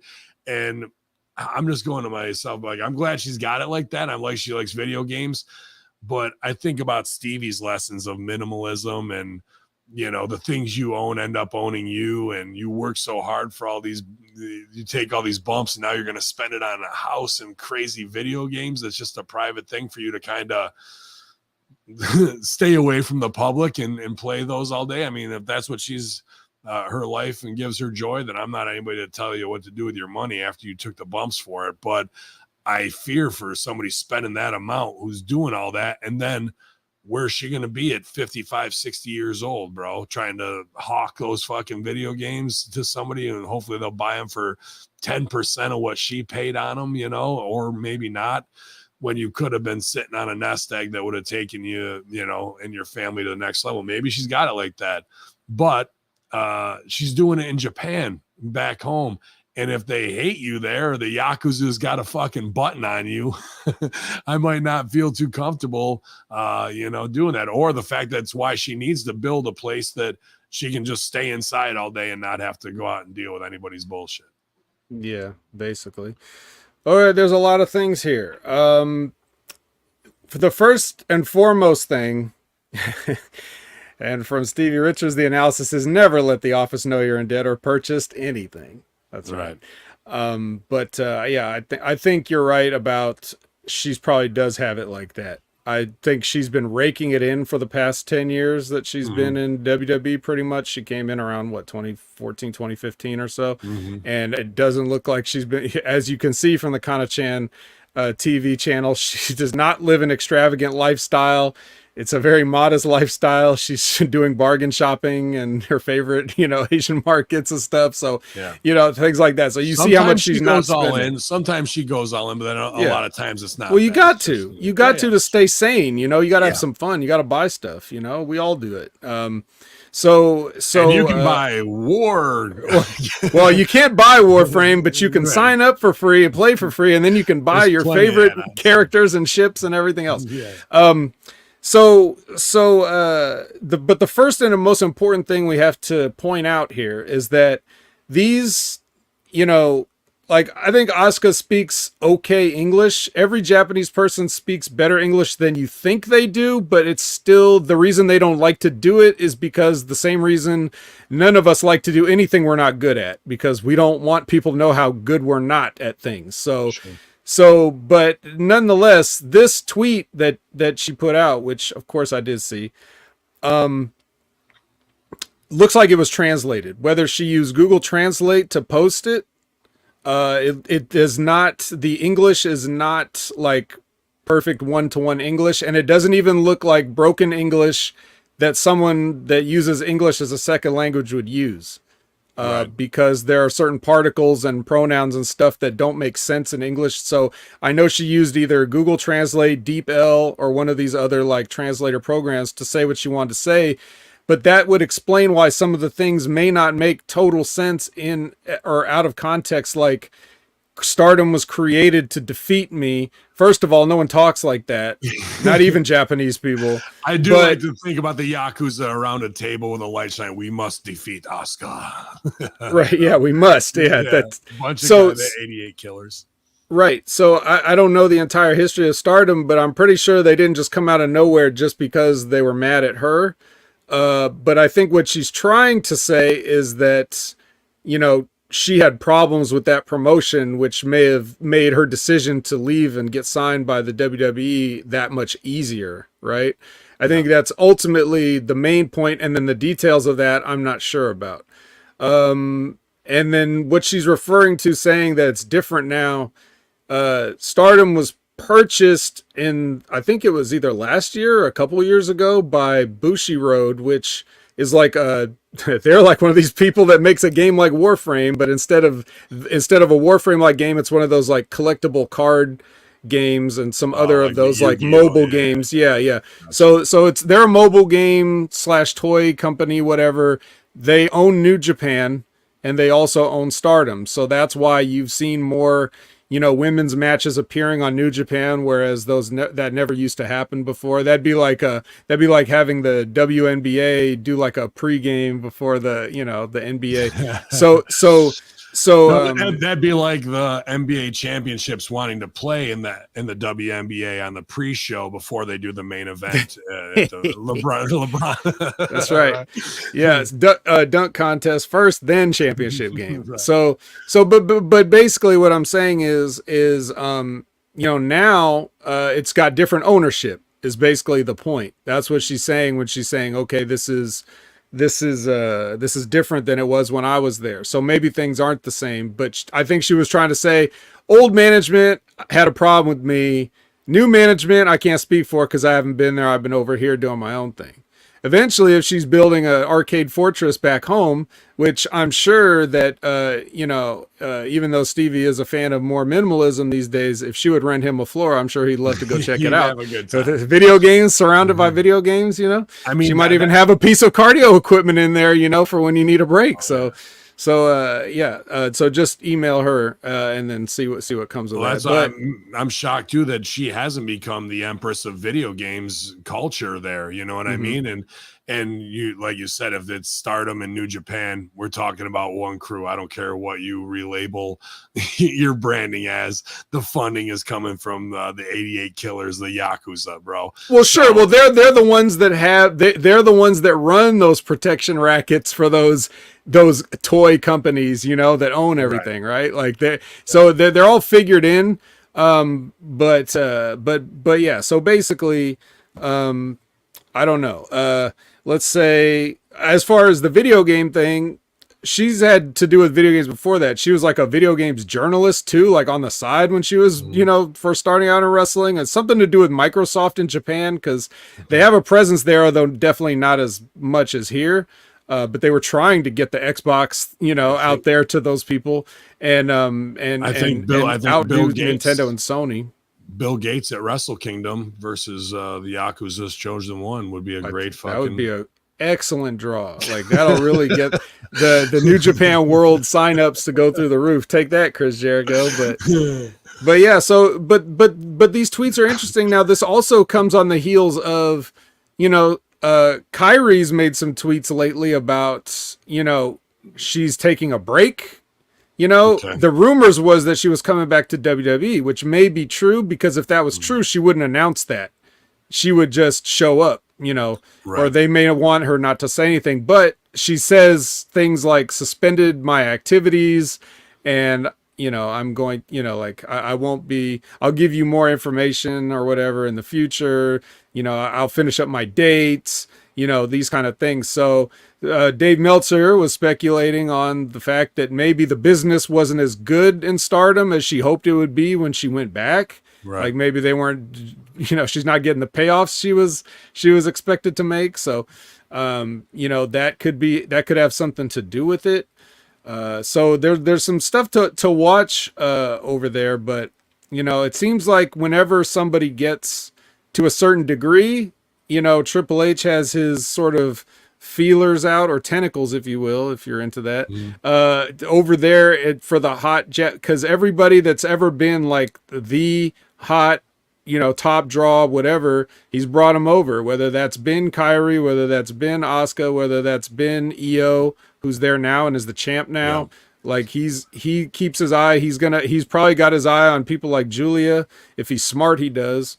Or, a couple other people like you mentioned with the Mina Shirakawa. Any of these people can come over and make an impact, and they can fill that spot that most American wrestling fans would just be like, well, here's the Japanese one.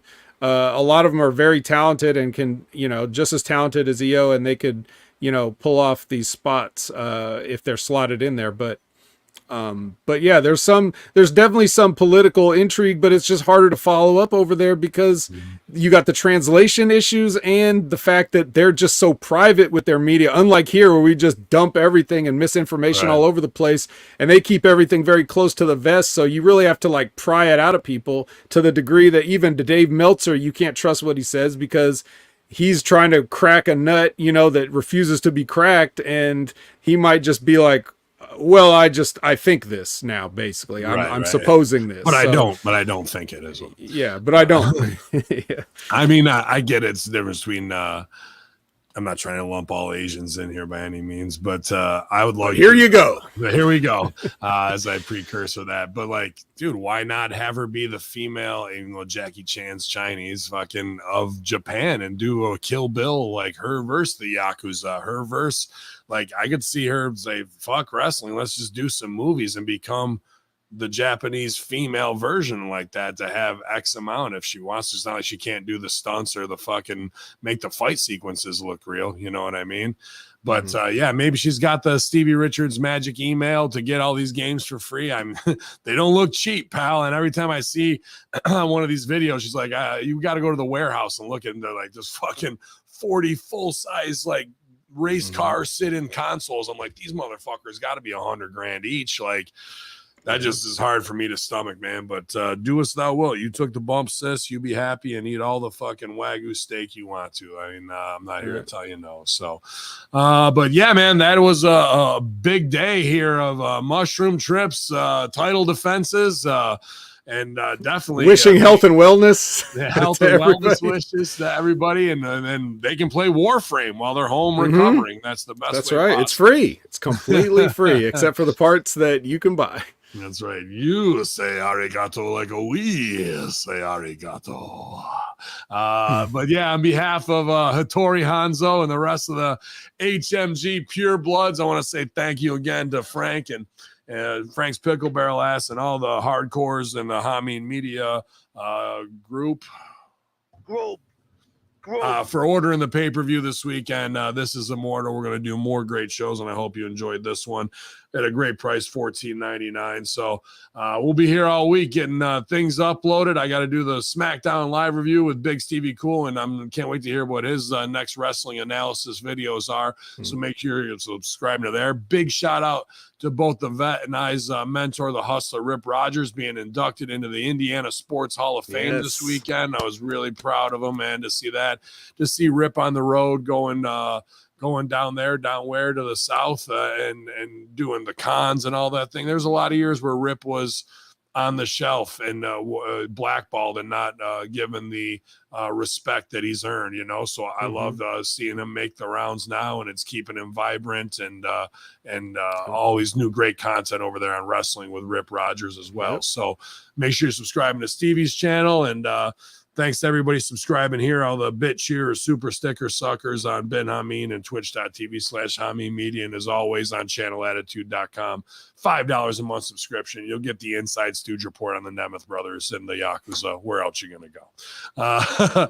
But I'll tell you where you're going to go. You're going to go to the Next Level review. You're going to go to the Impact Attack, and you're going to get more great conversation with the vet and all of his co-hosts as well. Vet, anything special you got lined up this week, pal? Nothing special, but I am just going to hit the old classics, every Wednesday at 8 a.m. Pacific, 11 a.m. Eastern. You can find myself and Big Ray Hernandez talking about NXT. And I would expect, or not expect, but I kind of expect, but I would accept all of your well wishes for us and our mental health having to watch NXT. And then, of course, later on, as of this recording tonight, right here on HMG YouTube, you're going to be able to go live with myself and Brandon for the Impact Attack. That's going to be at 6:30 p.m. Pacific, 9:30 p.m. Eastern. And if you're thinking, I don't watch Impact, I don't give a fuck, well, you might give a fuck about some of the other things that we have to say, talking about the periphery of Impact, surrounding Impact, the players in Impact, the things that go on in the world besides Impact that have an impact on Impact. Like, we talk about a lot more, and if you're there to throw some stuff our way, we'll be able to interact with you and answer that. So you can steer the conversation to a degree on the Impact Attack, so don't let the fact that you're not watching it, which nobody is, be any deterrent for you to hang out with us. Absolutely, man. Great insight and great creative as always. Big shout out to Let's Go Brandon and Big Ray all day. Doing all that upload work, man. I wouldn't be able to do all this that I got on my plate. So thank you guys for hanging with us. It's going to be another big Cannabis week. So I'm glad my stress levels have been lowered. Body's not feeling too bad as we're only, 9 days away from 46 years old, Vet. Doing it. Better build yourself an arcade now, Ben. Yeah, build it now. I better. I just got to get these 3D printers back up and running. That's my whole retirement. That's going to fucking take me forever. 3D printing arcade. Yeah, right on, man, for sure. But I'm about to hop back on to record the SmackDown live review for the Russo brand site here at channelattitude.com with the Stevie Richards. Can't wait to catch up with him after his weekend of adventures on the Love Boat. So y'all law infidels, thanks for hanging with us live here this morning on YouTube. Appreciate it as we end with 33 strong for all my Masons out there. It's Hacker Hameen, it's the Vet, it's the Monday locker room to kick off your week, infidels. YOLO. If you're not Caucasian, then leave. Mark Henry.